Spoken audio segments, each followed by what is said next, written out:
Right now, then, let's take you through the morning newspapers, which, of course, went out before word from the Chancellor. And we can chat through some of the stories now with the broadcaster and journalist Afia Hagan and the political commentator Benedict Spence. So welcome back to both of you. And as we discussed in the last hour, all the political manoeuvrings make the front pages of the newspapers, with the sacking of Kwasi Kwarteng and the reversal of the corporation tax measure yesterday. But you're now delving inside, aren't you? And Benedict, you picked out a story in the Telegraph about the PM's plans on tax rises. Yes, this talks in many ways very specifically about corporation tax, and I think it is very interesting actually what Jeremy Hunt has said to Sky earlier, which is of course that there are probably going to be tax, well, perhaps not tax increases necessarily all over the place, but in some cases there will be some things that were going to be reduced, as in the case of the corporation tax. That reduction isn't now going to go ahead; it's going to stay the same, and that there will have to be government efficiencies elsewhere. I suppose some people might call those austerity measures. And that is the thing, really, isn't it? That for all Liz Truss was promising, that we would go for growth and that there would be low taxes. Ultimately, her entire economic platform, or most of her economic platform that was worth its salt, is dead in the water. She's no longer offering us this low taxation, high spending situation. And I think that is why there is such a morose mood across all of the front pages today, that she simply can't survive, because actually it was about her economic policies that she sort of hung her coat on, and it's gone now. I just don't think that there's any coming back from that. It is very interesting.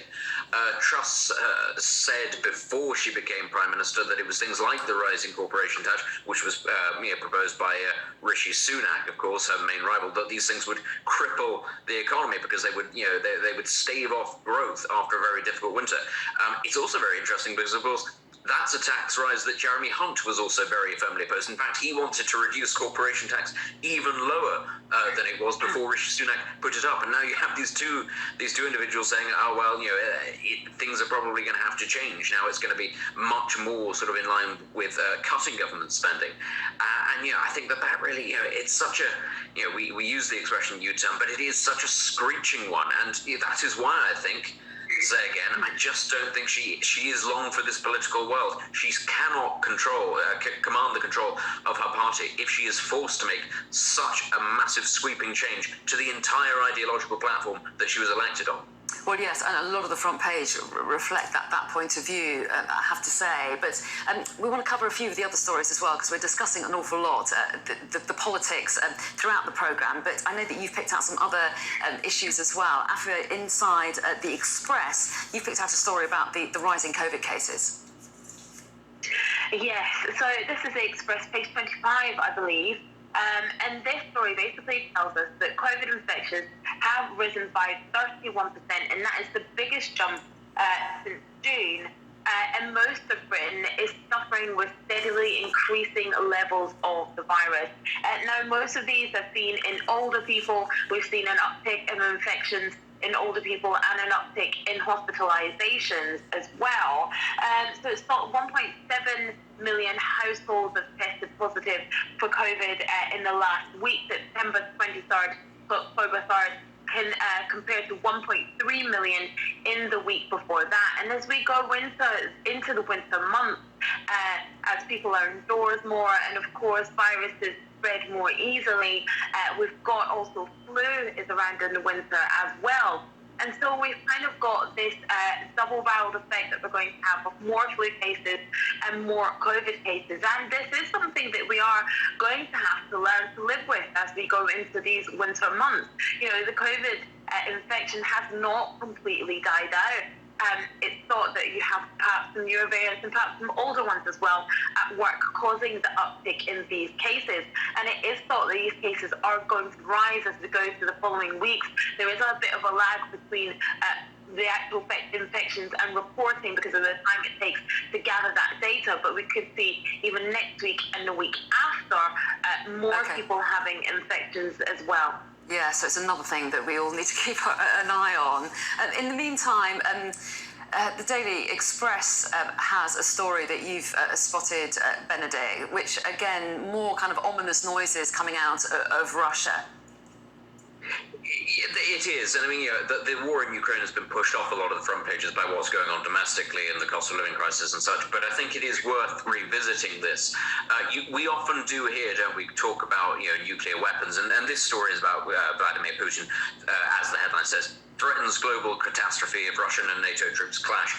But why this is more important, I think, than just the standard Russian saber rattling is it comes in the aftermath of a bit of a tit-for-tat, actually, between sort of Western leaders within NATO itself. Emmanuel Macron tweeted a couple of days ago that we don't want World War III, and this, of course, caused quite a bit of anger amongst a lot of NATO allies, not least Ben Wallace and the UK. The idea that we're potentially giving away our secrets to Russia and saying that there are certain things that we won't do and certain lines that we will allow to be crossed. And I think it raised the spectre for a lot of people of what happened in Syria when Barack Obama did not respect the red lines that he drew when it came to chemical weapons use.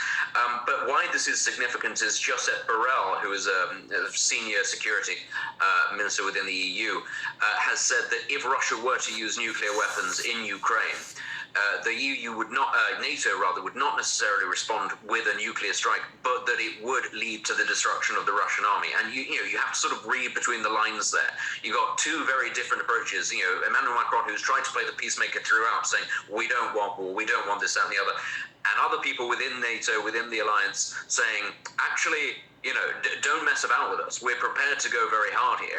In this story, it's interesting. Putin also criticizes Olaf Scholz in Germany for siding with NATO. That's what the copy says, siding with NATO. Germany is a member of NATO. Germany is a very important part of NATO. And it is, as much as anything, Vladimir Putin's actions that are forcing the reluctant members of NATO, like Germany, like France, like Turkey, to side more with the more belligerent sides, like Poland and the Baltics. And I think this is something that we have to be very aware of. Nuclear war is, of course, very dangerous. The West is not threatening it at this moment, but Russia is responding to what the West is saying, which is that we won't be pushed about here, even though Ukraine is not a member of NATO itself. Okay, yeah, and that's another one to keep our eye on. In the meantime, the one headline, the one front page rather, that didn't focus on the political machinations affair is The Sun, isn't it? And they led on Robbie Coltrane's death that was announced yesterday, sadly. Absolutely. This legendary actor, Robbie Coltrane, who died at the age of 72. And, a lot of people know him for his role as Hagrid in Harry Potter. We're big Harry Potter fans in my house, so that's what my daughter knows him for. But, Robbie Coltrane was on stage and screen for such a long time, and I remember him in Cracker as the character Fitz, he was incredible for, and Tutti Frutti, this Scottish drama about this wayward Scottish band that I watched later on in life because it was on in the 80s when I was younger. And Robbie Coltrane was such a stalwart of stage and screen and did so many different parts.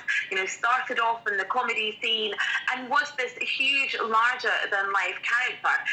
And he once described himself in Cracker saying, I drink too much, I smoke too much, I gamble too much, I am too much. But really a legendary character. Yeah, it's so sad. I'm going to rewatch Cracker. I absolutely loved it. We're out of time. See you both next hour. Thanks so much. Thank you.